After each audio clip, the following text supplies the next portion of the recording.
ஜெபம் செய்வோம். எங்கள் அன்பின் பிதாவே, கர்த்தராகிய இயேசு கிறிஸ்துவின் மூலம் உம்மண்டலே வருகிறோம். தந்தையே, இந்த நாளிலே எங்களோடு கூட பேச இருக்கிற உம்முடைய சத்தியத்தின் வார்த்தைகள், சத்திய ஜீவ ஆகாரத்தை எங்கள் பிதா குமாரன் பரிசுத்த ஆவியானவராய் மூவராய் ஒன்றாய் இருக்கிற எங்கள் இயேசு மகாராஜாவே, நீர் தந்த தந்தையாகிய பரிசுத்த ஆவியானவர் தகப்பன் மூலமாய் எங்களோடு கூட பேசி வழிநடத்தி ஆசீர்வதித்து தரும்படியாய் திமுன்னதத்தின் அழியா ஜீவ ஆகாரமாகிய உம்முடைய வார்த்தையின் ஆகாரத்தை எங்களுக்கு வேதத்திலிருந்து பெற்று தரும்படியாய் ஜெபிக்கிறோம். ஆவியானவரே, ஆவியானவரே, அன்பின் ஆவியானவரே, சகல சத்தியத்துக்குள்ளும் எங்களை வழிநடத்துகிற சத்திய ஆவியானவரே, வருவீராக தகப்பன், வருவீராக. கிறிஸ்தேசுவின் நாமத்தினாலே உம்மை பாதம் பணிந்து அழைக்கிறோம்.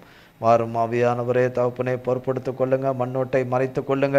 மாம்சமும் இரத்தமும் நீர் கொடாதவைகளும் வேதத்துக்கு புறம்பானவைகளும் இல்லாதவைகள் ஒன்று கூட என்னிலே காணக்கூடாதபடி தகப்பனாகிய இயேசு கிறிஸ்துவின் நாமத்தின் அக்கினினாலும் இரத்தத்தின் அக்கினினாலும் உம்முடைய அபிஷேகத்தின் அக்கினினாலும் வேரோடு என்னிலே சுட்டரிக்கப்பட்டு போவதாக. உம்முடைய நாமமும் இரத்தமும் வார்த்தையும் வசனமும் அபிஷேகமும் உம்முடைய கிருபா வரங்களும் உம்முடைய சாரமும் சத்துவம் சத்தியத்தின் வெளிப்பாட்டின் கிருபையின் ஆவினாலும் என்னை நிரப்பி நீரே மறைத்து நீரே பேசும் வழிநடத்தும் தகப்பனை ஆசீர்வதியும். உம்முடைய பரிசுத்த திருநாமம் மட்டுமே மகிமைப்படுவதாக. இயேசு கிறிஸ்துவின் மூலம் ஜெபிக்கிறோம் பிதாவே. ஆமென், ஆமென், ஆமென். கர்த்தருடைய நாமத்திற்கு ஸ்தோத்திரம். கர்த்தராகிய தேவன் நமக்கு மாலை செய்தி நமக்கு கொடுத்து கொண்டு வரார். இன்னும் ஒரு சிலருக்கு அதை குறித்து இன்னும் தெளிவாகவில்லை. அவர்கள் பேசுகிறதை விதத்தை பார்க்கும் பொழுது அவர்கள் இந்த சத்தியத்தை இன்னும் சரியாக புரிந்து கொள்ளவில்லை, இன்னும் விளங்கி கொள்ளாமல் தான் இருக்கிறார்கள். அவருடைய வார்த்தை சொல்லுகிறதை வைத்து பார்த்தாலே புரிந்து கொள்ளலாம். அவர் திட்டத்தின்படி நம்மை வழிநடத்தும் தேவன். அவர் நம் ஒவ்வொருவரையும் குறித்து ஒரு திட்டம் வச்சிருக்கிறார். அந்த திட்டத்தின் பாதையில் அவர் விருப்பத்தின்படி நடத்துகிறார். நம் விருப்பத்தை அவரிடத்திலே சொல்லுகிறோம், நம்மளுடைய இயலாமையை சொல்லுகிறோம், நம்முடைய கஷ்டத்தை சொல்லுகிறோம், நம் துன்பத்தை சொல்லுகிறோம், நம் தேவையை சொல்லுகிறோம், நம் குறைவுகளை சொல்லுகிறோம், நம் இன்னும் அநேக காரியங்களை சொல்லுகிறோம், நம் அவசரத்தின் தேவைகளை சொல்லுகிறோம், அத்தியாவசியமான தேவைகளையும் சொல்லுகிறோம். சகலவற்றையும் அவர் சொல்லியிருக்கிறார். வேதத்தில் அவரிடத்துல சொல்லியிருக்கிறார், அவரிடத்துல கேட்க சொல்லியிருக்கிறார். அதன்படி சொல்லுகிறோம், கேட்குறோம், எல்லாம் சரிதான். ஆனால் சிலவற்றிலே சில காரியத்திலே அவர் திட்டத்தின்படி தான் நடத்துகிறார். அவர் திட்டத்திலே அவர் உள்ளத்திலே ஒரு தீர்மானத்தை எடுத்து நாம் பிறப்பதற்கு முன்பதாகவே அவைகளை எல்லாம் தேவன் வழிவகுத்து வைத்து நம்மை நடத்துகிற ஒரு தேவனாய் இருக்கிறார். அவரே சர்வத்துக்கும் தேவனாய் இருக்கிறார். அவரே தவிர வேறொரு தேவன் வேறு எங்கும் இங்கும் எங்கும் இல்லை. ஆமென். அவர் மட்டும்தான்.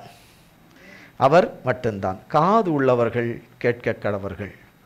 காது உள்ளவர்கள் கேட்க கடவர்கள். காது இருக்குதே, 2 காது அப்படின்னு 2 காது இருக்கிறதுனால தான் பேசினதையே பேசுகிறார்கள், சொன்னதையே சொல்லுகிறார்கள். அவர்களால் இன்னும் புரிந்து கொள்ள முடியவில்லை. காது உள்ளவர்கள் கேட்க கடவர்கள். ஏசாயா 48ஆம் அதிகாரம் 12ஆம் வசனத்திலிருந்து வாசிக்கிறேன். ஏசாயா 48ஆம் அதிகாரம் 12ஆம் வசனத்திலிருந்து, யாக்கோபே, நான் அழைத்திருக்கிற இஸ்ரவேலே, எனக்கு செவி கொடு. நான் அவரே, நான் முந்தினவரும் நான் பிந்தினவருமாமே. என் கரமே பூமியை அஸ்திபாரப்படுத்தி என் வலதுகை வானங்களை அளவிட்டது. நான் அவைகளுக்கு கட்டளையிட அவைகள் அனைத்தும் நிற்கும். கூப்பிடுறார் கர்த்தராகிய தேவன். யாக்கோபே, நம்மை தான். கர்த்தர் நம்மை பார்த்து தான். யாக்கோபு என்பதும் நம்ம தான், இஸ்ரவேல் என்பதும் நம்ம தான், அவருடைய பிள்ளைகளாகிய நம்ம தான்.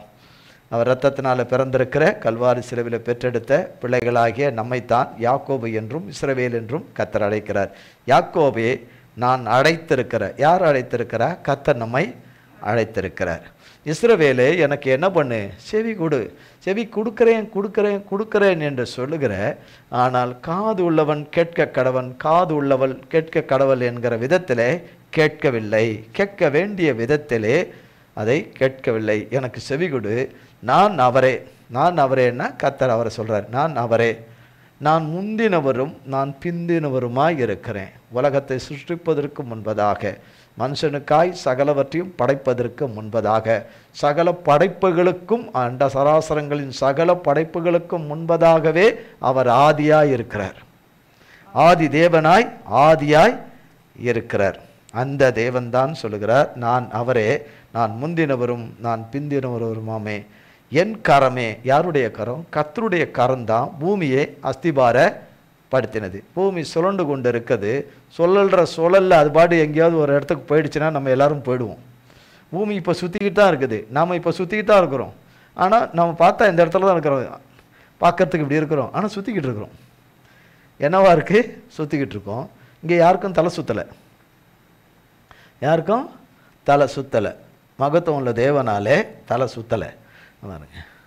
என் வலதுகையே வானங்களை அளவிட்டது, அவருடைய கை வானங்களை அளவிட்டது. நான் அவைகளுக்கு கட்டளையிட அவைகள் அனைத்தும் நிற்கும். அவர் கட்டளை கொடுத்துருக்கிறார், அது இருக்க வேண்டிய இடத்துல இருக்குது, இருக்க வேண்டிய இடத்துல இருக்குது. இருக்க வேண்டிய இடத்துல இல்லாமல் இருக்கிறது மனுஷர் தான். இருக்க வேண்டிய இடத்துல இல்லாமற் போவது மனுஷர் தான். 14 நீங்கள் எல்லோரும் கூடி வந்து கேளுங்க. 3வது முதல்ல சொல்றார், நான் அழைக்கிற தேவன் என்று. அடுத்தது செவி கொடு என்று சொல்லுகிறார். 3வது நீங்கள் கூடி வந்து கேளுங்க, கூடி வந்து கேளுங்க. கர்த்தருக்கு பிரியமானவன் அவருக்கு சித்தமானதை பாபிலோனில் செய்வான். பாபிலோன் என்பது கர்த்தருக்கு பிரியமில்லாத ஒரு இடம். ஆனால் கர்த்தர் அங்கு வைத்திருக்கிற வேலையை செய்வான். அவன் புயம் கல்தேரின் மேல் இருக்கும் என்பதை இவர்களில் அறிவித்தவன் யார்? அறிவித்தவன் யார்? நானே அதை சொன்னேன். இங்கே பாருங்க, அங்கே ஒரு இடத்துல 46 போவோம், அங்கே என்ன சொல்றாரு அதே மாதிரி இங்கே சொல்வார். நானே அதை சொன்னேன், நான் அவனை அழைத்தேன். நானே சொன்னேன். இப்போ சொன்னது யாரு? சொல்லிக்கிட்டே வர்றது கர்த்தர் தான். யார் தான் சொல்லிட்டு வரா? வேத வசனத்தின் மூலமாக. வேத வசனம் அவர் தான், வேத வார்த்தை அவர் தான், அதில் ஆவியும் ஜீவனமாக இருக்கிறவர் அவர் தான் சொல்றார்.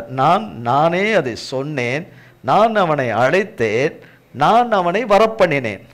இங்க சொன்னேன், அழைத்தேன், நான் தான் வரப்பண்ணிருந்து நான் தான்.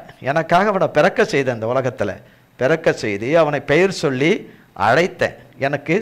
அவனை அழைத்தேன், அவனை எனக்கு செவி கொடு என்று சொன்னேன்.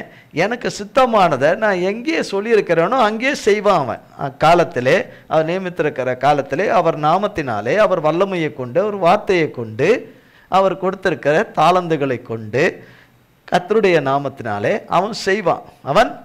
யாருக்கு செய்வான்? கர்த்தருக்கு பிரியமானதை, கர்த்தருடைய விருப்பத்தில் உள்ளதை, கர்த்தர் சொல்லுகிறதை மட்டும் செய்வான். அவன் புயம் கல்தேரின் மேல் இருக்கும் என்று. கல்தேர் என்று சொன்னால் நிறைய அர்த்தங்கள் உடையதாய் இருக்கிறது. கர்த்தரை சேவிக்காத ஜனங்கள், கர்த்தரை மிகவும் கோபமூட்டுகிற, எரிச்சல் மூட்டுகிற எவைகளையெல்லாம் நீ பணிந்து கொள்ளாதே, சேவிக்காதே, வணங்காதே என்று சொல்லுகிறதை நித்தமும் செய்ய வைக்கிறவனுடைய கூட்டம். ஒருபோதும் மனம் திரும்ப மாட்டோம் என்று தங்கள் ஆணவத்தில், அதிகாரத்தில், தங்களுடைய பொல்லாப்பிலே பலத்திருக்கிற கூட்டம், வஞ்சகமும் சூழ்ச்சியும் பொல்லாப்புமே தங்கள் உணவாக உட்கொண்டு இருக்கிற ஒரு கூட்டம். அந்த கல்தேயர் மேல், அவன் புயம் கல்தேயர் மேல் இருக்கும் என்பதை இவர்களில் அறிவித்தவன் யார்? மனுஷரில் இதை அறிவித்தவன் யார் என்று சொல்லிட்டு தான் சொல்றார். நானே அதை சொன்னேன்.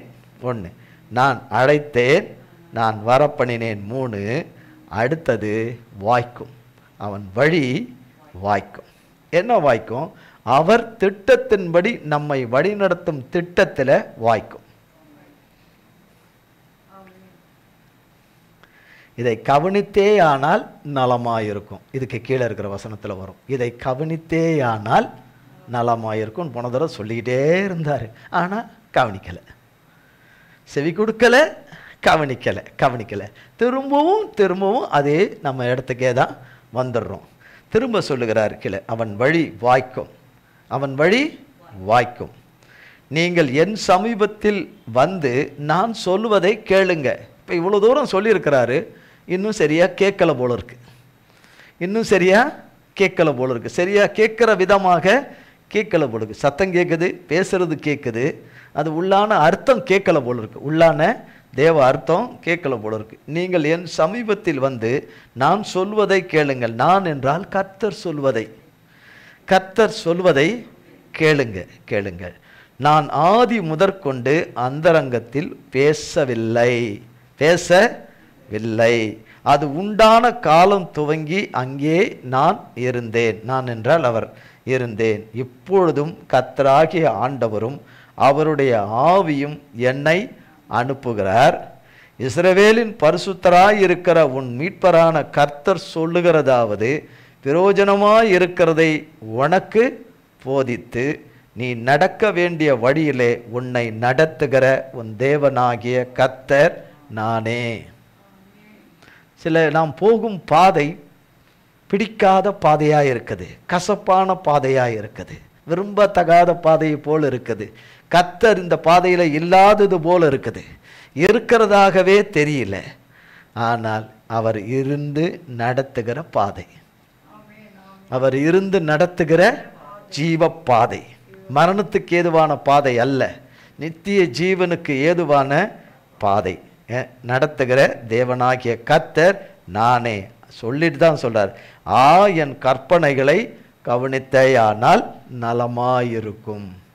கவனித்தேயானால் 2 பேராவது 3 பேராவது அவர் நாமத்தில் எங்கே கூடியிருக்கிறார்களோ அவர்கள் மத்தியில் அவர் இருக்கிறார்.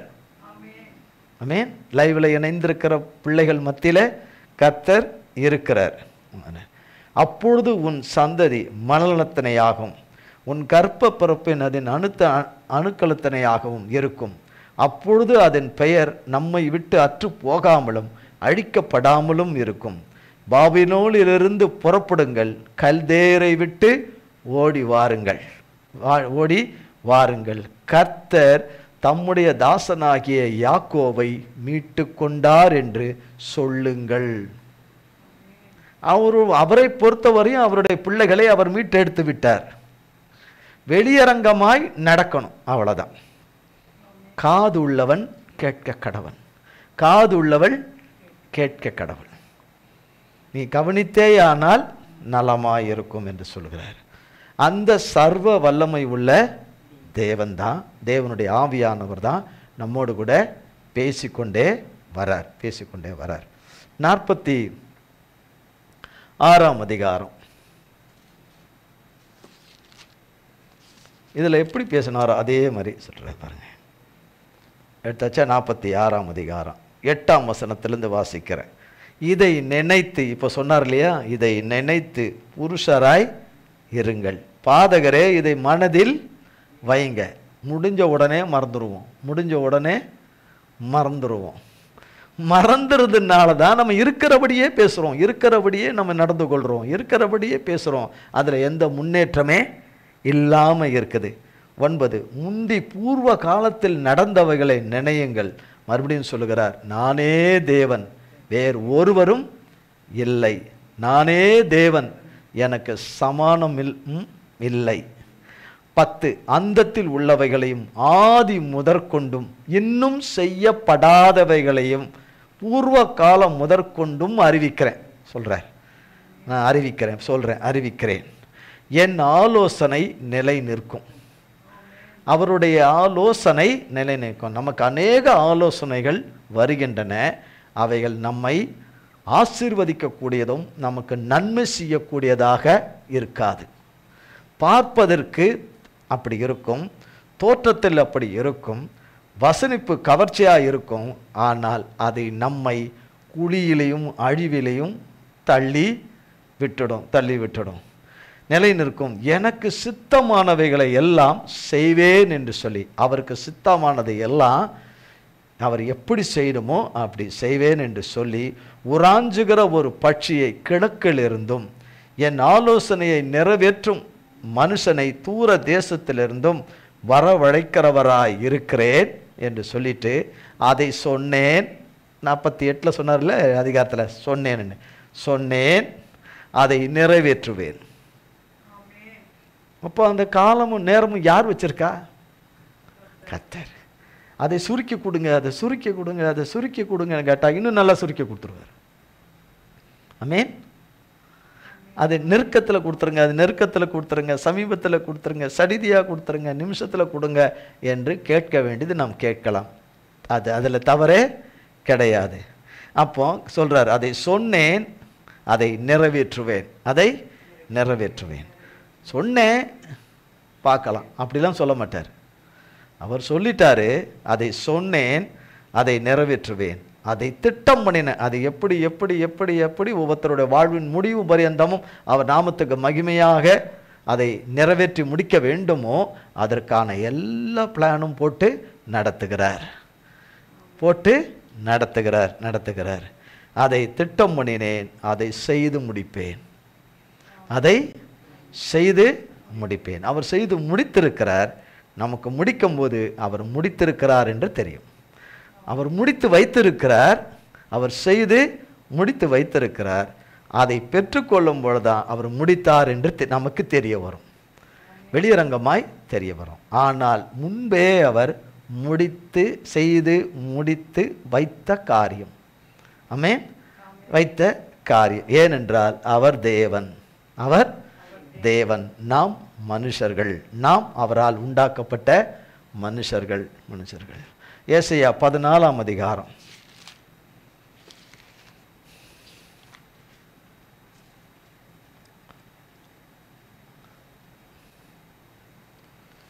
24ஆம் வசனத்திலிருந்து வாசிக்கிறேன். நான் நினைத்திருக்கிறபடி நடக்கும். இங்க சொல்ற செய்து முடிப்பேன் என்று சொன்னவர் சொல்லுகிறார். இது கர்த்தராகிய இயேசு கிறிஸ்துவின் கல்வாரி மரணத்தின் உயிர்த்தெழுதலை குறித்த ஒரு பகுதியில் உள்ள ஒரு வார்த்தைகள். நமக்கும் அதை எழுதி வைத்திருக்கிறார். ஆமென். செய்து முடித்ததும் நமக்காகத்தான், அதில் நம்மை குறித்தும் எழுதி வைத்திருக்கிறார். நான் நினைத்திருக்கிறபடி நடக்கும். நான் என்றார் அவர். நான் நினைத்திருக்கிறபடி நடக்கும். அவன் வழி வாய்க்குன்னு சொன்னாரா 48ஆம் அதிகாரத்தில். நான் அவனை அழைத்தேன், அவனை வரப்பண்ணினேன்னு சொன்னார் இல்லையா.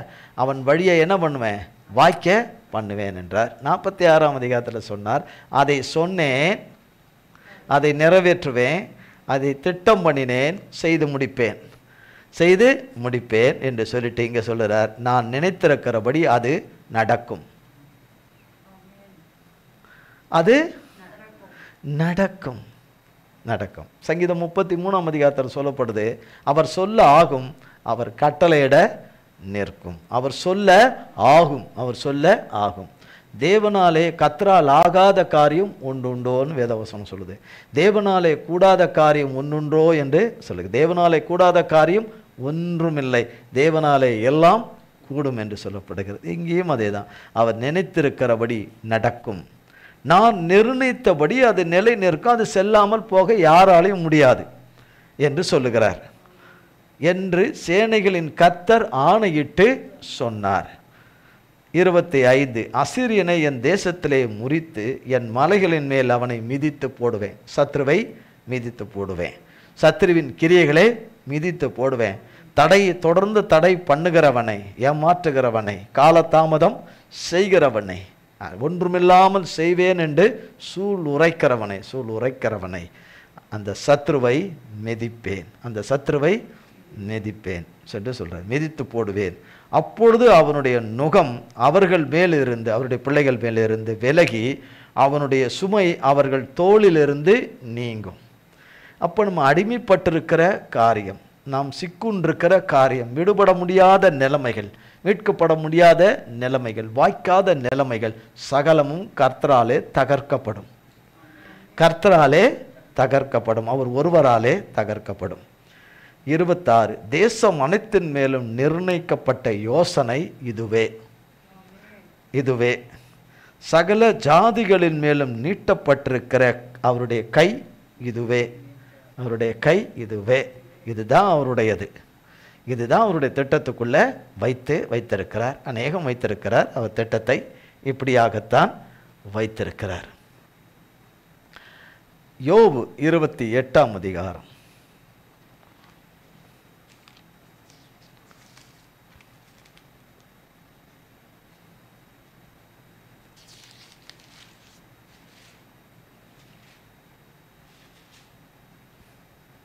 25, 26. அவர் காற்றுக்கு நிறைய நியமித்து ஜலத்துக்கு அதன் அளவை பிரமாணித்து மழைக்கு திட்டத்தையும் இடி முழக்கத்தையும் கூடிய மின்னலுக்கு வழி திட்டத்தையும் ஏற்படுத்துகிறார். மழை பெய்வதற்கும் இடி இடிப்பதற்கும் இடியும் மின்னலும் வருவதற்கு அவர் வழி திட்டத்தை வச்சிருக்கிறார். அதன்படி தான் பெய்யுது. மழை பெய்கிற எல்லா இடத்துலையும் இடி இடிக்கிறது இல்லை. மழை பெய்கிற எல்லா இடத்துலையும் இடி இடிக்கிறது இல்லை. இடி இடித்தா மழை நின்றுடும் என்று சிலர் சொல்லுவார்கள். இடி இடித்தால் மழை நின்றுவிடும். ஒரு நேரம் அப்படி ஆகவும் செய்து ஒரு நேரம் அப்படி ஆகாமலும் போகுது. அவருடைய திட்டத்தில் மழை திட்டத்தையும் இடி மின்னலுக்குரிய திட்டத்தையும் வழியையும் அவர் ஏற்படுத்தி வைத்திருக்கிறார். அதுவும் மனுஷனுக்காகத்தான், மனுஷராகிய நமக்காகத்தான் ஏற்படுத்தி வைத்திருக்கிறார். எதற்காக அந்த இடியும் மின்னல்களும் பலவிதமான உராய்வுகள் காரியங்கள் மேலே உராய்வுகள் என்று ஆராய்ச்சியாளர்கள் சொன்னாலும் கூட தேவன் இடி மின்னலை கூட நன்மைக்காக தான் பூமிக்கு அனுப்புகிறார். அது ஒரு கரண்ட்டு, அதை பூமிக்கு அனுப்புகிறார். தேவையில்லை என்றால் அந்த இடி மின்னலை கூட அவர் அனுப்பியிருக்க மாட்டார். அதை அனுப்புகிறார் என்று சொன்னால் அதுவும் ஒரு விதத்தில் ஏதோ ஒரு நன்மைத்தான் என்பது இருக்கும். ஆனால் அதிலே சிக்குண்டு போகும்போது மனிதர்கள் அதை இழந்துகிறார்கள். ஆடு மாடுகள் மரித்து போகிறது. இடி மின்னல் இறங்கிச்சுன்னா இறந்துருவான், மனுஷன் இறந்துருவான். யோபு 33ஆம் அதிகாரம் 13, 14.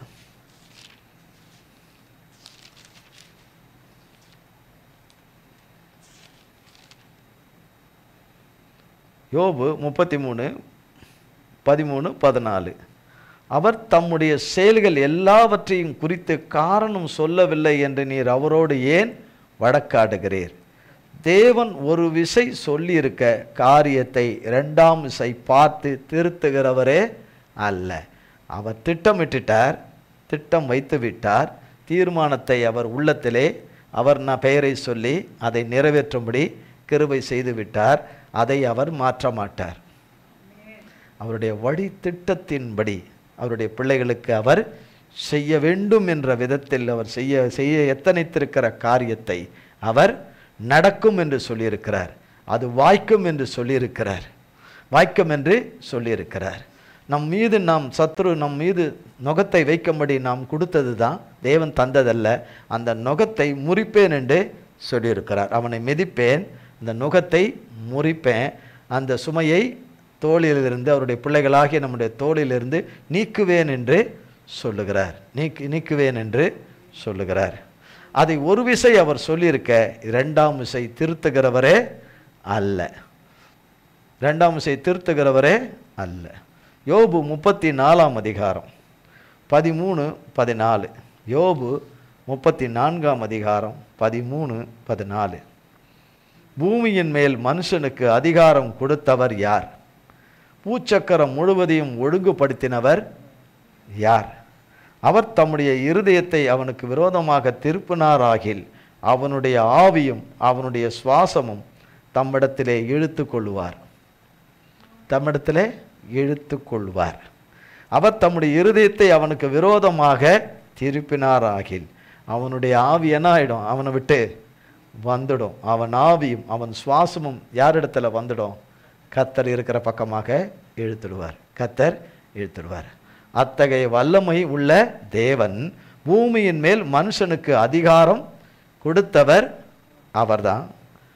பூச்சக்கரம் முழுவதையும் ஒழுங்குபடுத்தினவர் அவர்தான் சொல்லுகிறார். அவர் திட்டத்தின்படி நம்மை நடத்தும் தேவன் என்று.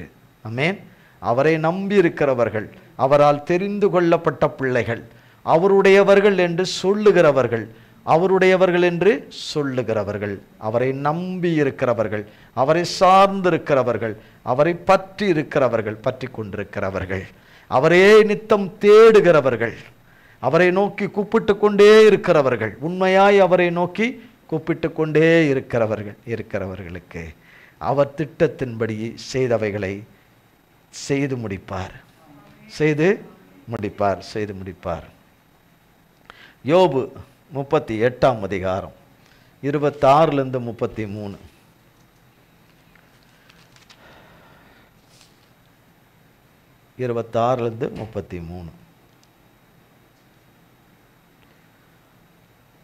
பூமி எங்கும் மனுஷர் குடியில்லாத இடத்திலும் மனுஷர் சஞ்சாரம் இல்லாத வனாந்தரத்திலும் மழையை வருஷிக்க பண்ணி.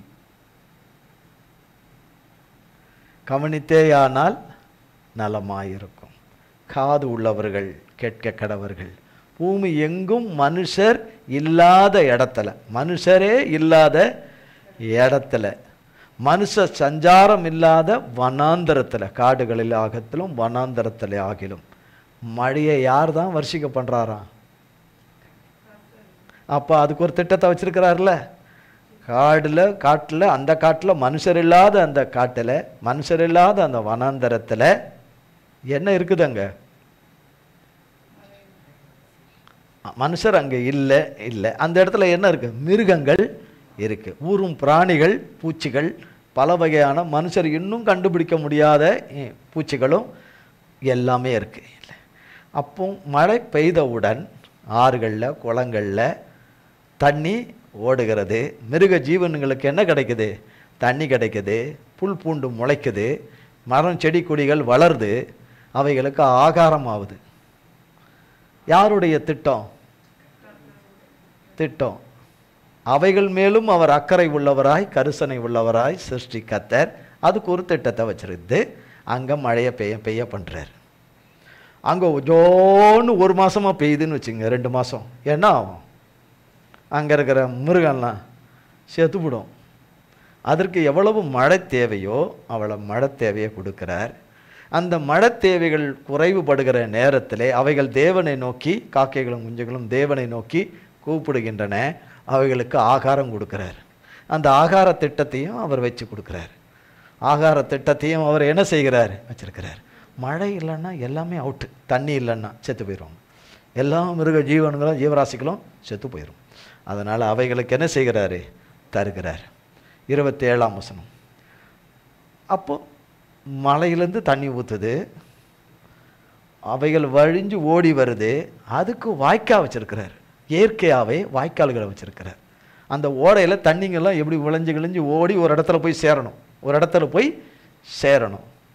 மனுஷர் வெட்டுவது ஒரு விதம், ஆனால் அதற்கு முன்பதாக தேவனுடைய படைப்பின் திட்டத்தில் இதையும் வச்சிருக்கிறார் இல்லையா? இதையும் வச்சிருக்கிறார். அங்கங்கே தண்ணி பிரிஞ்சு அவைகளெல்லாம் ஒவ்வொரு இடத்துக்கு போகும்படி வழியை உண்டு பண்ணி வச்சிருக்கிறார். அவர் திட்டத்தின்படி நம்மை மனுஷனை மட்டுமல்ல, மனுஷனுக்காக இவைகளெல்லாம் படைத்த அவைகளுக்கும் அந்த ஒரு திட்டத்தை அவர் வைத்து நடத்துகிறார். ஆமென். நடத்துகிறார். அவர்தான் தேவன், அவர்தான் இரட்சகர், அவர்தான் ஆவியானவர். வெள்ளத்துக்கு நீர்க்கால்களையும் இடி முழக்கங்களோடு வரும் மின்னல்களுக்கு வழியையும் பகுத்தவர் யார்?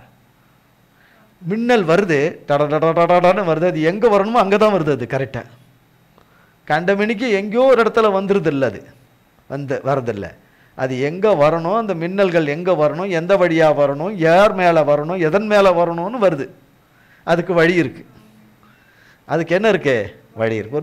ஒரு பாதையில் போகிறோம், அதுக்கு ஒரு வழி இருக்குது. இப்படி போனீங்கன்னா இப்படி போகலாம், இப்படி போனீங்கன்னா இப்படி போகலாம். சொல்கிறாங்க இல்லையா? இப்படி போனீங்கன்னா அந்த ரோட்டுக்கு போயிடலாம், மெயின் ரோட்டுக்கு. இப்படி போனீங்கன்னா நீங்கள் கோயம்பேட்டுக்கு போயிடலாம். இப்படி போயிட்டீங்கன்னா மேலே போயிடலாம்.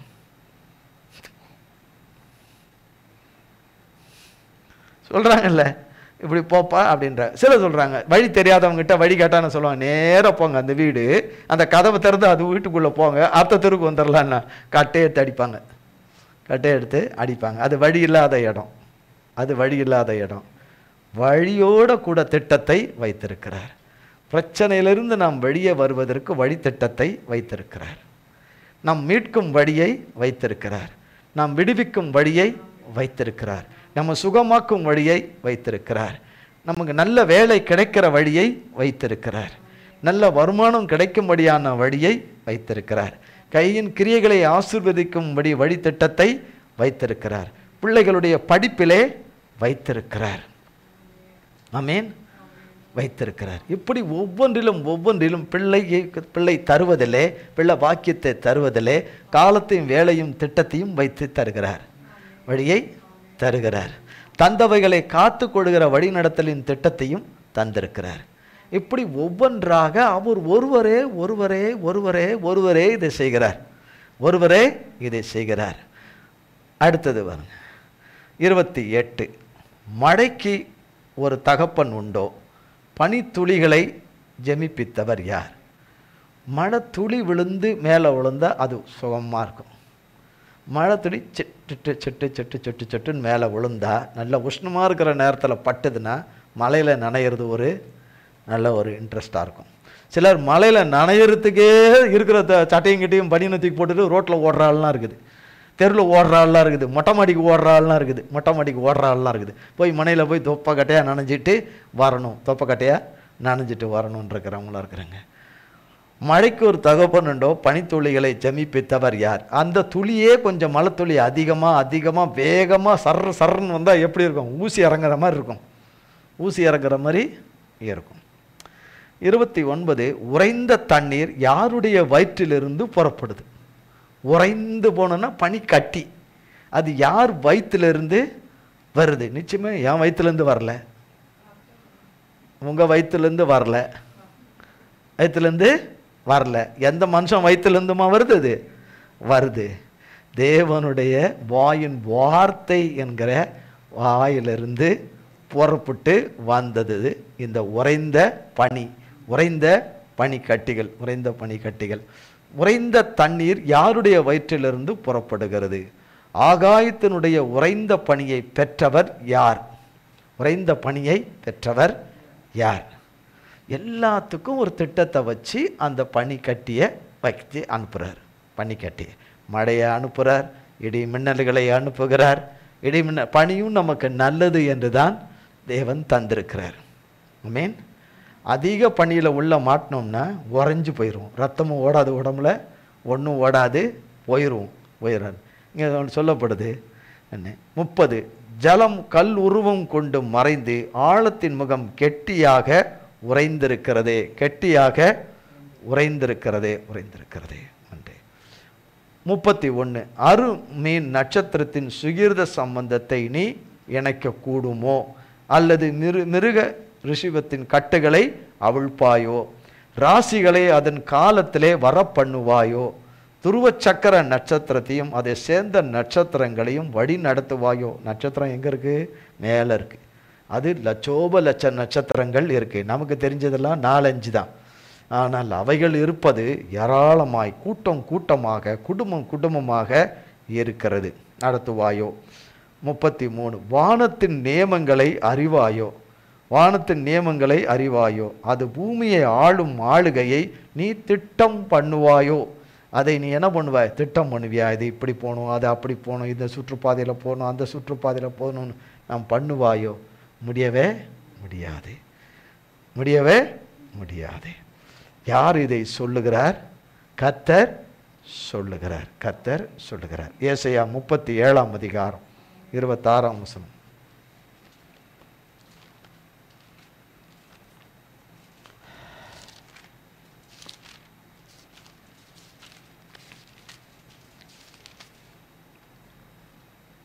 முப்பத்தி 26ஆம் வசனம்.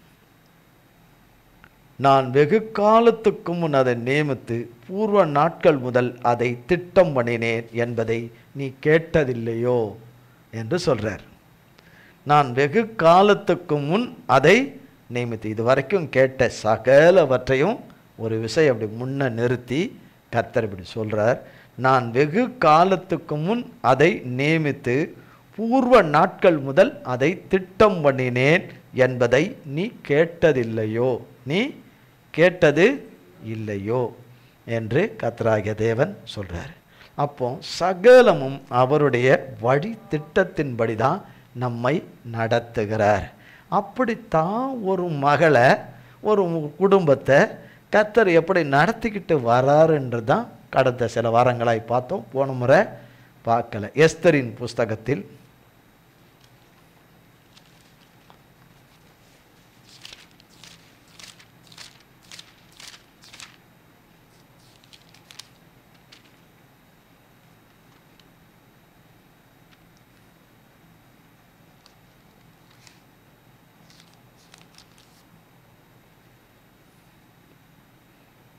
ஞாபகம் இருக்கும் நம்புகிறேன். எஸ்தர் என்ற ஒரு மகள், தகப்பன் தாயை இழந்தவர்கள், தங்கள் சுய தேசத்திலே இழந்தவர்கள், தன்னுடைய சிறிய தகப்பனாலே வளர்க்கப்பட்ட மகள், சித்தப்பாவாலே வளர்க்கப்பட்ட மகள். அவர் தன்னுடைய சகோதரனும் சகோதரனுடைய மனைவியும் இறந்ததினாலே தன்னுடைய சகோதரனுடைய மகளை எடுத்து வளர்த்து கொண்டு வரார். அப்படிப்பட்ட சூழ்நிலையில் தேசம் பிடிக்கப்படுகிறது. அவர்களுடைய தேசம், தேவனுடைய பிள்ளைகளுடைய தேசம் சத்ருவினாலே பிடிக்கப்படுகிறது, மேதிய ராஜாவினாலே பிடிக்கப்பட்டதுனால அதிலிருந்து கொண்ட அவர்கள் தேசத்துக்கு, பிடித்தவர்களுடைய தேசத்துக்கு இவர்கள் வருகிறார்கள். இந்த சோகங்கள் எல்லாம் நடந்து முடிஞ்சு எல்லாம் அங்கே வருகிறார்கள். அங்கு வருகிற இடத்தில் தான் அந்த சூசான் அரண்மனை என்கிற அரண்மனை இருக்கிறது. அதற்கு அகஸ்வேர் ராஜா என்பவன் ராஜாவாக அரசாளுகிறான். 127 தேசங்களுக்கு ராஜாவாக இருக்கிறான். 127 தேசத்துக்கு, நாடுகளுக்கு அதிபதியாய் இருக்கிறான். நமது தேசம் உள்பட இருக்கிறான். அதில் அவனுக்கு ஒரு ராணி இருந்தால், வஸ்தி இருந்தால், ஞாபகம் இருக்கும்னு நம்புகிறேன். ராஜசபையில் அவர் விரும்புகிறார், ராணி வர வேண்டும் என்று விரும்புகிறார், கனப்படுத்த விரும்புகிறார், பிரதானிகளை அனுப்புகிறார், முதன்மையானவர்களை அனுப்பி கூட்டு வர சொல்லி அனுப்புகிறார். அந்த மகள் வரமாட்டேன் என்று சொல்லுகிறார்கள், மறுக்கிறார்கள். ராஜாவுக்கு மிகுந்த அவமானம் உண்டாகிறது. பார்த்தோமா இல்லையா? அவமானம் உண்டாயிற்று. பிறகாலே அவமானம் உண்டாதனாலே முடிவு எடுக்கிறார்கள். இந்த ராணியை கேன்சல் பண்ண வேண்டும், புதிதாக பட்டத்துக்கு ஒரு ராணியை நியமிக்க வேண்டும். அதற்கு கன்னிகைகளை, தேசம் எங்கும் கன்னிகைகளை பிடிக்க வேண்டும். எல்லாரையும் பிடிச்சு அரண்மனைக்கு கொண்டு வர வேண்டும். அவர்களுக்கு இருக்கிற இடத்துக்கு, அங்கே கன்னிகா மடத்துக்கு என்ற இடத்துக்கு அவர்களை கொண்டு வர வேண்டும். அதிலே ராஜா யாரை தேர்ந்தெடுக்கிறாரோ தேர்ந்தெடுக்கட்டும். ராஜா பட்டத்து ராணியாக யாரை தேர்ந்தெடுக்கிறார்களோ தேர்ந்தெடுக்க வேண்டும் என்று அன்பு சொன்னார். இப்படி ஒவ்வொருவரோடு கூட இந்த ராணி மறுத்ததும் கர்த்தருடைய வழி சித்தத்தின் திட்டத்தில் ஒன்று, வர மறுத்தது ஒன்று. அடுத்தது அவர்கள் யோசனைகள் சொன்னது, அவர்கள் பிரதானிகள் எழும்பி நின்று இப்படியெல்லாம் மறுத்ததுனாலே நாம் முடிவெடுக்க வேண்டும் என்று அவர்கள் சொல்லின ஆலோசனைகள், திட்டங்கள் எல்லாம் தேவன் தந்தது. அதன்படியே எல்லாமே ஒன் பையாக நடக்குது. ராஜாவுக்கு அது பிரீதியாய்ப்பட்டது, அவர் பார்வைக்கு, அவர் மனசுக்கு இது சரின்னு பட்டது. அதன்படியே செய்யுங்கள் என்று. அப்படி கன்னிகாமடத்துக்கு பிடித்து கொண்டு வரப்பட்டவர்களில் எஸ்தர் ராஜாத்தியும் ஒருத்தர். அப்போ தன் சிறிய தகப்பன் அரண்மனையில், இந்த அரண்மனையில் தான் அதிகாரியாக வேலை செய்கிறார். இந்த ராஜாவுடைய அரண்மனையில் தான் வேலை செய்கிறார். இவர்கள் யூத குலத்தார், தேவனுடைய ஜனம். மொர்தெகாயும் எஸ்தரும் தேவனுடைய பிள்ளைகள். அவர் என்ன நினைச்சிருப்பாங்க அவங்களுக்கு தெரியாது. இது தேவனுடைய வழி சித்தத்தின் திட்டத்தின்படி இது நடக்குதுன்னு அவர்களுக்கு தெரியாது. நல்லபடியாக பிள்ளைய வீட்டில் விட்டுட்டு வந்தோமே, மகளை விட்டுட்டு வந்தோமே, இந்த மாதிரி பிடிச்சிட்டு போயிட்டாங்களே கொண்டு போயிட்டாங்களே என்னும்போது அவர் பரிதபித்து கொண்டிருந்தார். அவர் அந்த முற்றத்தில் ஒலாவிக்கிட்டே என்ன ஆனாலும் தெரியலையேன்னு அவர் அங்கலாச்சிக்கிட்டு, அங்கேயோ கர்த்தர் அங்கே அந்த கவனிக்கிறவன் கண்களில் தயவு கொடுத்தார் என்று. எஸ்தருக்கு என்ன கொடுத்தார்? தயவை தேவன் உண்டு பண்ணினார். அங்கு உள்ளவர்கள் ஒவ்வொரு கண்களிலும் தயவை உண்டு பண்ணினார். இப்படி போல ஒரு பிள்ளையை பார்த்ததே இல்லையே என்று சொல்லி அவனும் வேக்கும்படியாய் நடந்து கொள்கிறான். அவர் பேராசை உள்ள ஒரு மகளாக இல்லாதபடி தன்னடக்கமும் பணிவும் தேவ பயமும் அழகும் சௌந்தரியமும் பண்புகளும் நிறைந்த ஒரு பரிசுத்த ஒடுங்குள்ள ஒரு மகளை அதை கவனிக்கிறவன் பார்க்கிறான். கடைசியாக ராஜாவின் கண்களிலும் தயவு கிடைக்குது. அவரே என்ன செய்கிறார்? முடிவெடுத்து அங்கேயே ஒரு கிரீடத்தை வைக்க மாட்டாங்க, அதுக்கு ஒரு ஃபங்க்ஷன் வைப்பாங்க, அதுக்கு ஒரு ஒழுங்குமுறை இருக்குது. ஒரு ராஜாங்கத்தில் அதுக்கு ஒரு முறைமைகள் இருக்குது. அந்த முறைமைகள் படி அவர்களை பட்டத்து ராணியாக்கி விட்டார்.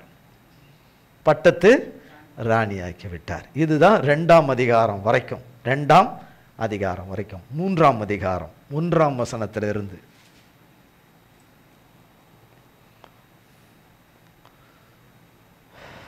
இந்த நடவடிக்கைகளுக்கு பின்பு ராஜாவாகிய அகேஸ்வேர் அமனதாவின் குமாரனாகிய ஆமான் என்னும் ஆகாகினை மேன்மைப்படுத்தி தன்னிடத்தில் இருக்கிற சகல பிரபுக்களும் மேலாக அவனுடைய ஆசனத்தை உயர்த்தி வைத்தான்.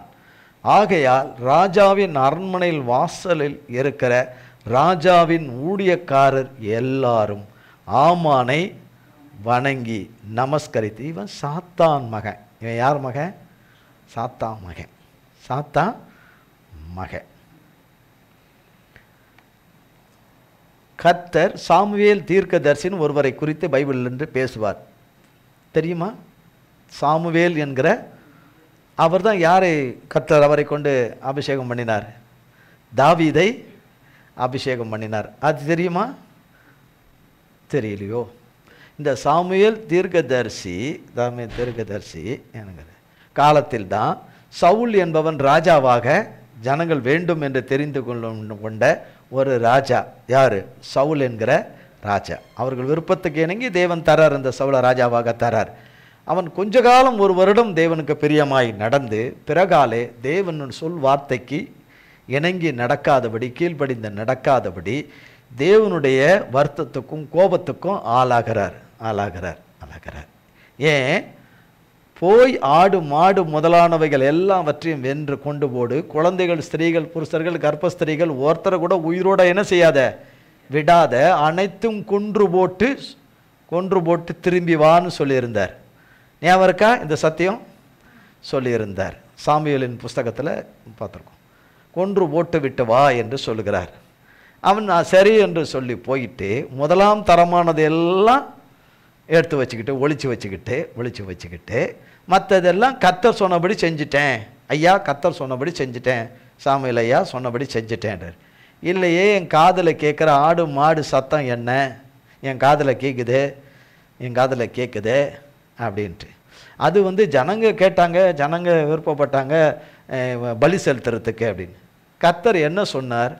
போய் எல்லாவற்றையும் வெட்டி, ஒன்று கூட உயிரோடு வைக்காதபடி வெட்டி கொண்டு போட்டுட்டு வா என்ன. ஆனால் கொன்று போடாதபடி சிலவற்றை விட்டு விட்டான், சிலவற்றை கொண்டு வந்து விட்டான். ராஜாவை கொன்று போடவே இல்லை. ஒரு கர்ப்பஸ்திரீ கூட உயிரோட வைக்காத, அத்தனையும் கொண்டு போடுன்னு சொன்னதில் அந்த ராஜாவுடைய மனைவியையும் தப்ப விட்டிருக்க கூடும். ராஜாவுடைய மனைவியை, அந்த சத்ருவுடைய ராஜாவினுடைய மனைவியை, கர்ப்பஸ்திரியை தற்ப விட்டிருக்க வேண்டும். பிறகாலே அவன் செய்யவில்லை என்று அறிந்து சாமுவேல் தீர்க்கதரிசி தான் அவனை வெற்றி போடுகிறார், அந்த ராஜாவை வெட்டி போடுகிறார். கர்த்தர் சொன்ன வார்த்தை அவன் நிறைவேற்றாதது இவர் செய்கிறார். ஆனால் அந்த கர்ப்பஸ்திரி தப்பி விடுகிறாள். அவளுடைய பிள்ளைத்தான் இந்த ஆமான். அவன்தான் ஆமான். சம்பவம் நடந்த இடம் ஒன்று, சூசான் அரண்மனை இருக்கிற தேசம் இருக்கிறது இன்னொரு இடம். அப்போ இந்த கர்ப்பஸ்திரி தப்பித்து இவள் வேறே தேசத்துக்கு, இந்த தேசத்துக்கு தப்பி வந்திருக்கிறாள். அப்போ தேவன் கட்டளையிட்டபடிதான் சவுலின் மூலமாக இஸ்ரவேல் படைகள் எல்லாம் செய்து முடித்ததில் தவறுகள் நடந்தது, தப்பிதங்கள் நடந்தது, தேவ சித்தத்தின்படி நடக்கலை. ஆனால் அந்த ஸ்திரீயானவள் அப்படி பார்க்காதபடி நமக்கு விரோதமாக நம்முடைய இன ஜனங்களை எல்லாம் அழித்து நம்முடைய கணவனாகிய ராஜாவையும் அடித்த இந்த யூத குலத்தை உயிரோட வைக்க கூடாது என்று அவனுக்குள் இருக்கிற பெரிய சாத்தானாகிய பழைய சாத்தான் அவளுக்குள்ளே இருந்து கிரியை செய்து அதனுடைய வித்து தான் இந்த ஆமான். இந்த ஆமானுக்குள்ளே யூதர்களை குறித்த கொலை வெறி உள்ளே இருந்தது. இல்லை என்றால் ஒருத்தருக்கு டக்குன்னு பார்த்து அந்த இனம் ஜனமே அழிய வேண்டும் என்ற எண்ணம் விருப்பங்கள் வந்திருக்காது. பின்னாடி பேக்ரவுண்டில் இவ்வளவு இருக்குது. அப்போ 2ஆம் வசனம், ஆகையால் ராஜாவின், அப்போ இப்படிப்பட்ட இடத்திலிருந்து இவன் வந்தவன் இந்த ஆமான் என்பது மொர்தெகாய்க்கும் எஸ்தருக்கும் தெரியாது. இப்படிப்பட்ட ஒரு கொலைபாதகன் எங்க இருக்கிறான்? அரண்மனையில் இருக்கிறான், ராஜாவுக்கு வேண்டியவன். இவன் என்ன சொல்றானோ அதை யார் செய்வா? இந்த ராஜா மண்டையை ஆட்டிக்கிட்டு எல்லாமே செய்வான், சகலத்தையும் செய்வான் அப்படி. ஆனால் இவர்களுக்கு தெரியாது இப்படிப்பட்ட ஒரு கொலைவெறி உள்ளே இருக்குது. அதுக்கு பின்னாக பழைய பாம்பாகிய சாத்தான் உள்ளே இருந்துக்கிட்டு ஸ்திரீயின் வித்தாகிய கர்த்தராகிய தேவன் அந்த வழியில் தான் வரணும், இந்த வழி சந்ததிகள் வழியில் தான் வரணும். அது யார் எப்போ என்று தெரியாதவனுக்கு தெரியாது. ஆக யூத குலத்தையே அழித்து விட்டால் பிதாவாகிய தேவன் சொன்ன வார்த்தை நிறைவேறாது என்பது அவன் உள்ளத்தின் எண்ணம். இங்கு ஆகையால் ராஜாவின் அரண்மனை வாசலில் இருக்கிற ராஜாவின் ஊழியக்காரர் எல்லோரும் ஆமானை வணங்கி நமஸ்கரித்து வந்தார்கள். அவனுக்கு இப்படி செய்ய வேண்டும் என்று ராஜா கட்டளையிட்டிருந்தான். ராஜா ஆமானை இப்படி வணங்கணும், அவனை இப்படி பண்ணணும்னு ராஜா கட்டளை ஆர்டர் போட்டிருக்காரு, இப்படி வணங்கணும்னு, அவனை வணங்கணும்னு. அந்த இடத்துல தான் யார் வேலை செய்கிறா? மொர்தெக்காய் வேலை செய்கிறார். எஸ்தருடைய வளர்ப்பு தகப்பனாகிய சித்தப்பா வேலை செய்கிறார். கட்டளையிட்டிருந்தார்கள். ஆனாலும் மொர்தெக்காய் அவனை வணங்கவும் இல்லை, நமஸ்கரிக்கவும் இல்லை. அவன் யாருன்னு தெரியாது, இவன் சாத்தாங்குட்டின்னு தெரியாது. ஆனாலும் நான் தேவனை தவிர உன்னை வணங்குவது இல்லை, என் ஒரே தேவனைத்தான் நமஸ்கரிப்பேன், வணங்குவேன், அவர் பாதம் பணிவேன், வேற எதையும் அது ராஜா கட்டளையாக இருந்தாலும் பண்ண மாட்டேன் என்று சொல்லி அப்போ நமஸ்கரியும் இல்லை. 3 அப்பொழுது ராஜாவின் அரண்மனை வாசலில் இருக்கிற ராஜாவின் ஊழியக்காரர் மொர்தெக்காவை பார்த்து, நீ ராஜாவின் கட்டளையை மீறுகிறது என்ன என்று கேட்டார்கள். ராஜா இப்படி கட்டளையிட்டிருக்கிறார், நீ ஏன் அந்த ஆமானை வணங்க மாட்டேங்கிற, அவனை ஏன் நமஸ்காரம் பண்ண மாட்டேங்கிற, உனக்கு எவ்வளோ திருமுறு இருக்கும், கொழுப்பு இருக்கும், ஆணவம் இருக்கும், நீ கொஞ்சம் கூட என்ன பண்ண மாட்டேங்கிற, இது பண்ணுகிற, அவமதிக்கிறேன்னு சொல்லிட்டு சொல்லுகிறார்கள். 4ஆம் வசனம். இப்படி அவர்கள் நாளுக்கு நாள் அவனுடனே சொல்லி, நாளுக்கு நாள் சொல்கிறாங்களாம், நீ ஆமானை வணங்கு, அவனை நமஸ்கரி, அவன் காலில் விடு, அவனை பணிஞ்சுக்கோ, அவனை அட்ஜஸ்ட் பண்ணிக்கோ, அவனை பிடிச்சி வச்சுக்கோ, அவனோட குறித்து அவன் தயவு உனக்கு வேணும் அப்படின்ற விதத்தில் நாளுக்கு நாள் அந்த அரண்மனையில் வேலை செய்கிறவர்கள் மொர்தெக்காய்க்கு சொல்லி கொண்டே வர்றாங்க. ஒவ்வொரு நாளாக சொல்கிறாங்க அவனுக்கு தங்களுக்கு. அப்போ இப்படி அவர்கள் நாளுக்கு நாள் அவனுடனே சொல்லியும் அவன் தங்களுக்கு செவி கூடாத போது, அவன் காதிலேயே வாங்கிறதே இல்லை. காது உள்ளவர்கள் கேட்க கடவர்கள். நீ கவனித்தேயானால், கவனிக்கிற மாதிரி கவனிக்கிறதில்லை, நஷ்டம் தேவனுக்கு அல்ல. நீ கவனித்தேயானால் நலமாயிருக்கும். இப்படி நாளுக்கு நாள் அவனுடனே சொல்லியும் அவன் தங்களுக்கு செவி கொடாத போது தான் யூதன் என்று அவன் அவர்களுக்கு அறிவித்திருந்தபடியால் மொர்தெக்காயின் சொற்கள் நிலை நிற்குமோ என்று பார்க்கிறதற்கு அதை ஆமானுக்கு அறிவித்தார்கள்.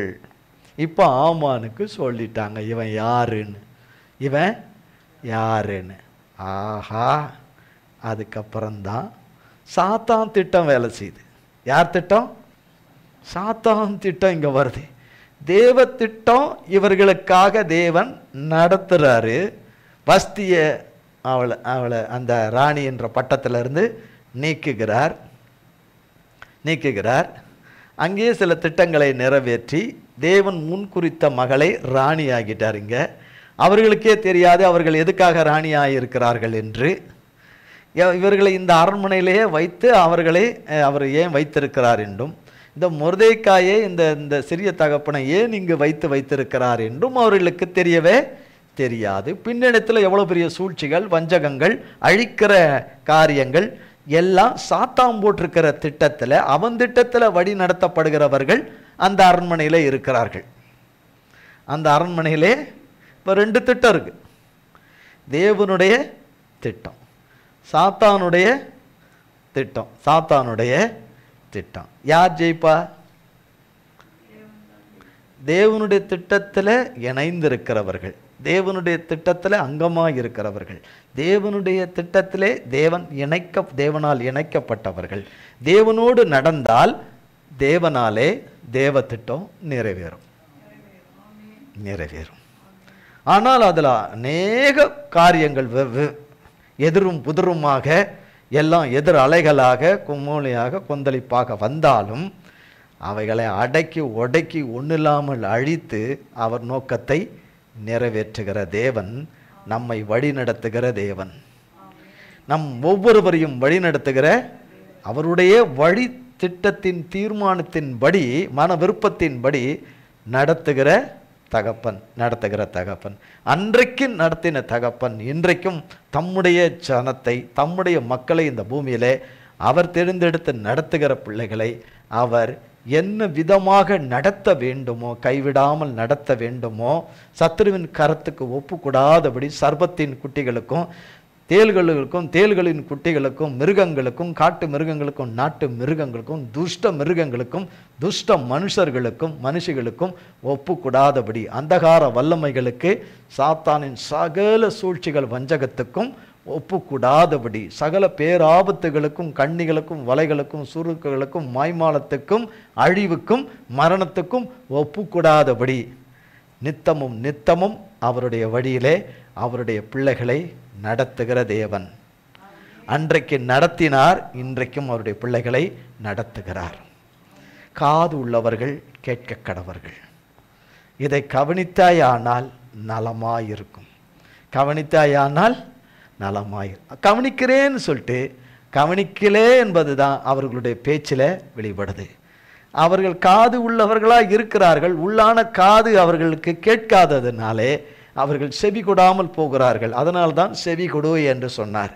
இஸ்ரவேலே, யாக்கோவே, உன்னை அழைக்கிற தேவன், நீ எனக்கு செவி கொடு, என் சமீபத்தில் வந்து கேளு என்று 48ஆம் அதிகாரத்தில் ஆரம்பித்தார். நான் சொன்னேன், நான் தான் வரப்பண்ணினேன், நான் தான் வாய்க்க பண்ணுவேன்றார். எல்லாமே நான் தான்னா கர்த்தர், மனுஷன் அல்ல, கர்த்தர். நான் தான் சொன்னார். அதை சொன்னேன், நிறைவேற்றுவேன். அதை திட்டம் பண்ணினேன், அதை செய்து முடிப்பேன். அது வாய்க்கும். ஏசாயா 14ஆம் அதிகாரத்தில் சொன்னார், கர்த்தராய் சொன்னார், அது கட்டாயம் வாய்க்கும் என்று சொல்கிறார். கட்டாயம் வாய்க்கும், அது நிலைக்கும் என்று சொல்கிறார். தேசம் அனைக்கும் மட்டும் தீர்மானிக்கப்பட்ட தீர்மானம் இது. அவர் நினைத்திருக்கிறார், அவர் நிர்ணயம் பண்ணியிருக்கிறார், அவர் நினைத்திருக்கிறார். அதை யார் வியர்த்தம் ஆக்க முடியும். அதனால் அவர் எழுதிட்டாரு இப்படித்தான் என்று சொல்லி அதை மாற்ற ஒருவரால் உலகம் சொல்கிறபடி இல்லை. அது விதி, அது இது, அதெல்லாம் இது கிடையாது, அது கிடையாது. எழுதியிருக்கிறாரு. கர்த்தராகிய தேவன் சொல்கிறார், சங்கீதம் புஸ்தகத்தில் சொல்கிறார் 40ஆம் அதிகாரத்தில், அவரை குறித்து புஸ்தகத்தில் எழுதப்பட்டு இருக்கிறது என்று. தகப்பனை குறித்து, தகப்பன் இந்த பூமியிலே வந்து நமக்காக, இந்த மனுக்குலத்திற்காக சகலவற்றையும் அவர் செய்து முடிக்கிற திட்டமும் தீர்மானமும் அவரை குறித்த புஸ்தகத்தில் எழுதப்பட்டு இருக்கிறது. தகப்பனை குறித்ததில். ஆமீன். அப்படி ஒவ்வொருவரையும் குறித்ததை அவர் கரத்திலே வைத்திருக்கிறார். அவர் கரத்திலே வைத்து உள்ளங்கையிலே நம்மை உள்ளங்கையிலே வணைந்து வைத்திருக்கிறார். நம்முடைய மதில்கள் எப்பொழுதும் அவருக்கு முன்பதாக இருக்குது என்று வேதம் சொல்லுகிறது. அந்த விலையேற பெற்ற சர்வ வல்லமை உள்ள தேவன் நம் ஒவ்வொருவரோடு கூட இருந்து நடத்துகிறார். இங்கே ஒரு காரியம் நடக்குது. அவனுக்கு தெரிஞ்சிட்டு, இவன் யூதன் என்று, ஆமானுக்கு சாத்தானின் குட்டிக்கு தெரிஞ்சிட்டு, இவன் யாரு? யூதன் என்று, தேவனால் தெரிந்து கொள்ளப்பட்டவன், தேவ வம்சத்தை சேர்ந்தவன், உன்னதமானவருடைய பிள்ளைகள் என்பதை அறிந்ததனாலே இவர்கள் உயிரோடு கூட இருக்கவே கூடாது என்று அவன் யோசிக்கிறான், அவன் சிந்திக்கிறான். அவனுக்குள்ள சாத்தான் திட்டம் இடுகிறான், ஒரு தீர்மானத்தை கொண்டு வருகிறான். அதை எப்படி செய்ய வேண்டும், எப்படி நிறைவேற்ற வேண்டும். இங்கு இருக்கிற யூதர்கள் அல்ல, உலகம் முழுசும் இருக்கிற யூதர்களை அழிக்க வேண்டும். இன்றைக்கும் அது நடக்குது. இன்றைக்கும் சாத்தானின் குட்டிகளாலே இந்த வேலைகள் நடக்குது. ஆனால் அது நிறைவேறாமல் போவது கர்த்தராலே. கர்த்தருடைய கிருபையினாலே அடுத்த வாரம் பார்ப்போம். தேவ திட்டம் எப்படி நடக்குது, சாத்தானுடைய திட்டங்கள் எப்படி நடந்தாலும் தேவனுடைய திட்டங்கள் எவ்வாறு அதை முறியடித்து அதை கர்த்தருடைய நாமத்தினாலே ஜெயத்தை பெற்றுக்கொள்ளும்படி செய்கிறது என்பதை நாம் அடுத்த வாரம் கர்த்தருடைய கிருபையினாலே பார்ப்போம். கர்த்தர் நம்மோடு பேசி வருகிறது. அவர் திட்டத்தின்படி நம்மை நடத்தும் தேவன். அந்த திட்டத்தில் நம்ம ஒவ்வொருவரையும் மனதில் வைத்து நடத்துகிறார். கர்த்தராகிய தேவன் நம்மை கைவிடாமல் நடத்துவாராக, நம்மை மறவாமல் நடத்துவாராக. நம்மை கைவிடாமல் நடத்துவார், மறவாமல் நடத்துவார், சத்துருவின் விருப்பத்துக்கு ஒப்புக்கூடாதபடி நடத்துவார். நாம் நினைத்து பார்க்காத நன்மைகளை நமக்கு செய்து முடிப்பார். நமக்கு சொன்ன நல் வார்த்தைகளையும் வாக்குத்தத்தங்களையும் நிறைவேற்றி தருவார். கர்த்தருடைய நாமமே ஜெயம் கொள்ளும். கர்த்தருடைய நாமமே ஜெயிக்கும். கர்த்தருடைய சித்தமே திட்டமே நிறைவேறும். அவருடைய பிள்ளைகளிலே அவர் நாமத்தினாலே நிறைவேறும். கர்த்தர் இந்த வார்த்தைகளை நம் ஒவ்வொருவருக்கும் ஆசீர்வதிப்பாராக. ஜெபம் செய்வோம். எங்கள் அன்பின் பரலோக பிதாவே, கர்த்தராகிய இயேசு கிறிஸ்துவின் மூலம் உம்மண்டையிலே வருகிறோம். தந்தையாகிய தேவனே, மகா கிருபையும் இரக்கமும் தயவுள்ளவராய் இந்த நாளின் ஆராதனையும் மாலை ஆராதனையும் தேவரீர் பொறுப்பெடுத்து தலைமையேற்றி எல்லாவற்றிலும் முன்னிருந்த தகப்பனே நீங்கள் நடத்தி கொடுத்த தயவுக்காய் கோடி கோடி கோடி ஸ்தோத்திரம். அப்பா, எங்கள் தேவைகள் எல்லாம் உமக்கு தெரியும். எங்கள் எதிர்பார்ப்புகள் எல்லாம் உமக்கு தெரியும். எங்கள் குறைவுகள் எல்லாம் உமக்கு தெரியும். குறைவு என்பது சொல்வதை விட எங்களுடைய முற்றிலும் இல்லாமையும் இயலாமையும் முடியாமையும் தவிக்கிற எல்லா தவிப்புகளையும் நீர் அறிவீர் ஆண்டவரே. எங்கள் சஞ்சலங்களும் தவிப்புகளையும் நீக்கி நித்திய மனமகிழ்ச்சி எங்களிலே உண்டாக கிருபை செய்வீராக. பலத்த அற்புதங்களை அதிசயங்களை செய்யுங்கப்பா. உங்கள் நாம மகா மகிமைப்படும்படி கிருபை செய்யுங்க. எல்லாருடைய தேவைகளும் சம்பூர்ணமாய் சந்திக்க கிருபை செய்யுங்கப்பா. எல்லா வெட்கத்திலிருந்தும் அவமானத்திலிருந்தும் சிறையிருப்பிலிருந்தும் ஆண்டவரே எல்லா கடன் வட்டியிலிருந்தும் வேரோடு எங்களை விடுவித்து, எல்லா நோய் நொடிகளிலிருந்தும் விடுவித்து, சத்ருவின் பிடியிலிருந்து விடுவித்து, செய்வனை மந்திர சூன்யங்களிலிருந்து விடுவித்து, இந்த நாளிலே ஸ்தோத்திரபலியிலே உம்மிடத்தில் ஏறெடுத்தபடியே கர்த்தாவே உம்முடைய மகத்துவமான நாமம் எல்லாவற்றையும் இந்த நாளிலே உம்முடைய பிள்ளைகளாகிய ஒவ்வொருவருக்கும் செய்து முடித்து சிறையிருப்பை திருப்பினீர் என்றும் தர்க்கத்தின் வெள்ளத்தை உமது பிள்ளைகள் பக்கமாய் திருப்பினீர் என்பதையும் அறிந்து ருசிக்க கிருபை செய்யும்பா. அறிந்து ருசிக்க கிருபை செய்யுங்க. விவரிக்க முடியாத அதிசயங்களை, அற்புதங்களை, நன்மைகளை காண கிருபை செய்யுங்க. மிகுந்த சமாதானத்தை கட்டளையிடுங்கப்பா. எல்லையில்லாத பாதுகாப்பை கட்டளையிடுங்க. பராமரிப்பும் போஷிப்பும் உண்ணுதலும் உடுத்துவித்தலையும் கட்டளையிடுங்க தகப்பனே. குறைவில்லாமல் காத்தருளுங்க ஆண்டவரை. எந்த பாதகமும் நேரிடாதபடி காத்து கொள்ளுங்க. சத்ருவும் பகிஞ்சனும் துரோகிகளும் பொல்லாதவருடைய கொடூர விருப்பங்கள் நிறைவேறாதபடி ஒவ்வொருவரையும் எல்லா தீமைக்கும் நாச மோசங்களுக்கும் விலக்கி பாதுகாத்து கொள்ளுங்க. உடைய கல்வாரி இரத்தத்துக்குள்ளே எங்கள் அத்தனை பேரையும் ஒப்பு கொடுக்கிறோம். இயேசு கிறிஸ்துவின் மூலம் ஜெபிக்கிறோம் பிதாவே. ஆமேன், ஆமேன், ஆமேன். என் ஆத்துமாவே கர்த்தரை ஸ்தோத்ரி, என் முழு உள்ளமே பரிசுத்த நாமத்தை ஸ்தோத்ரி. என் ஆத்துமாவே கர்த்தரை ஸ்தோத்ரி, கர்த்தர் செய்த சகல உபகாரங்களை மறவாதே. ஆமேன், ஆமேன். கர்த்தராகிய இயேசு கிறிஸ்துவின் கிருபையும் பிதாவாகிய தேவனுடைய அன்பும் பரிசுத்த ஆவியானவருடைய அந்யுன்யமும் பராமரிப்பும் பாதுகாவலும் என்றென்றைக்கும் நம் மனிதர் கூட சதா காலங்களுக்கும் நிலைத்திருப்பதாக. ஆமீன், ஆமீன், ஆமீன். இயேசுவின் ரத்தம் ஜெயம். இயேசுவின் பரிசுத்த நாமத்திற்கே ஸ்தோத்திரம். God bless you.